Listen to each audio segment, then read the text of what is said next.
Et la chronique de la ravissante Khady, ce soir il est question justement de ce retour au bercail. Bonsoir Khady. Bonsoir Henri. Merci de ta présence. Merci beaucoup à vous. Ce retour où on vous vide les poches quelque part. Ah, pas nécessairement Henri. Il y a plusieurs choses. Il y a plusieurs choses qui peuvent se passer quand on décide de venir habiter dans un pays étranger. C'est une décision en soi, une décision qui demande beaucoup de réflexion et de préparation. Mais quand on décide de rentrer également dans son pays d'origine, c'est quelque chose qui demande beaucoup de préparation.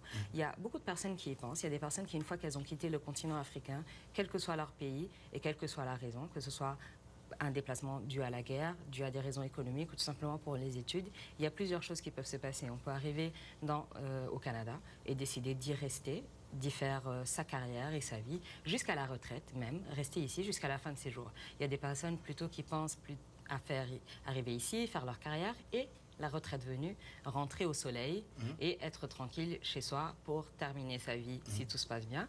Et il y a des personnes également qui sont là, qui commencent leur carrière ou qui, dès qu'ils ont terminé leurs études, décident de rentrer au pays.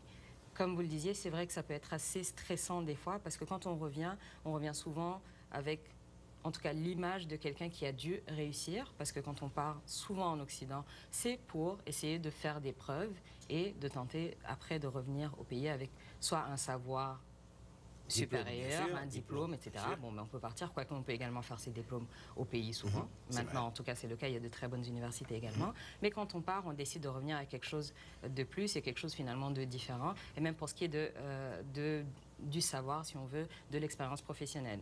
Et quand on décide de rentrer au pays, souvent il faut se préparer également, comme je le disais, et il y a de plus en plus d'outils qui permettent, autant sur Internet, autant des salons, autant des événements ici au Canada qui permettent de se préparer à un retour et de commencer, si on veut, à travailler de manière économique, de manière tangible en fait avec nos pays d'origine et je trouve que c'est ça qui est très intéressant. Mais on vous met également sur un piédestal lorsque vous rentrez. Ben, c'est vrai. Vous arrivez de l'Amérique du Nord, de la France, des États-Unis, souvent avec des grands diplômes, PhD et autres. On vous met déjà, on vous voit très haut là. On vous voit très haut, mais bon, je pense qu'il y a aussi il y a différentes choses en fait qu'il faut considérer.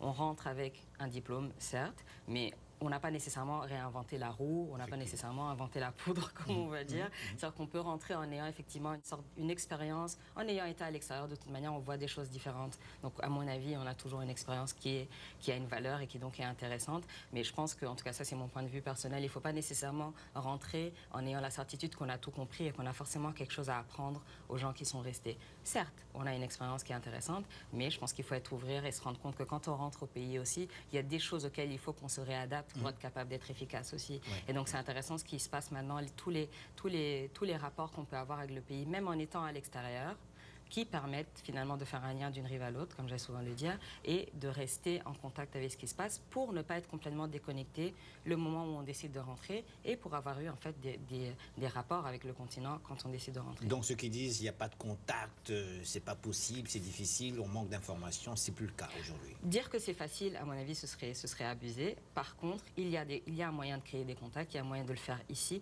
il y a des réseaux qui permettent de le faire, il y a des réseaux qui permettent d'être en contact et de travailler ensemble.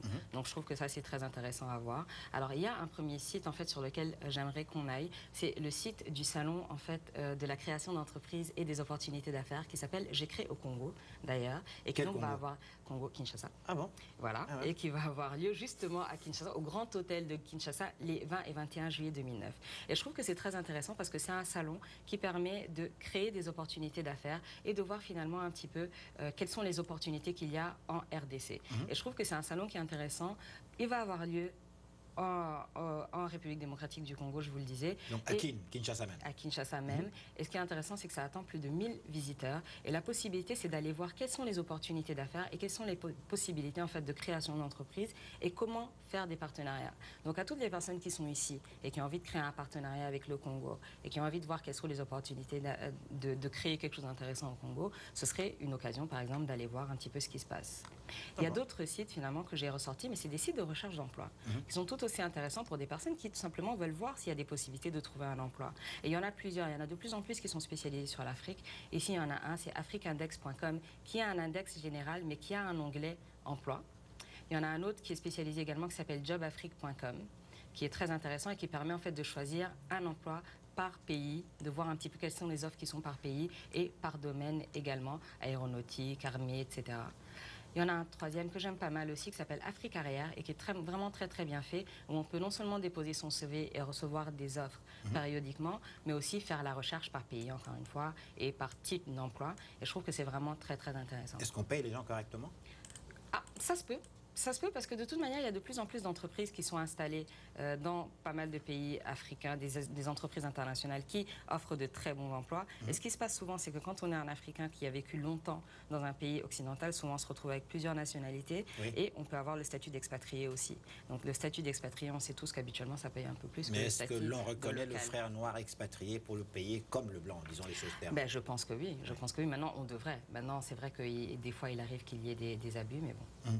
La dernière chose dont je voulais parler, c'est une initiative qui a eu lieu ici à Montréal. C'était un salon de l'habitat qui a été organisé en fait en partenariat avec le Sénégal. C'est le groupe S3I dont on voit le site ici, qui permettait à des personnes de connaître les possibilités d'acheter un logement au Sénégal et également de créer un compte bancaire en partenariat avec la banque CBAO pour pouvoir épargner en vue d'acheter une maison ou un appartement au Sénégal. Donc tout ça pour dire qu'il y a toujours des opportunités. Ailleurs, quoi. Dakar notamment. La belle ville de Dakar. Voilà, il y a toujours des opportunités finalement de voir comment rentrer au pays. Bien, merci beaucoup Radi, très intéressant, merci.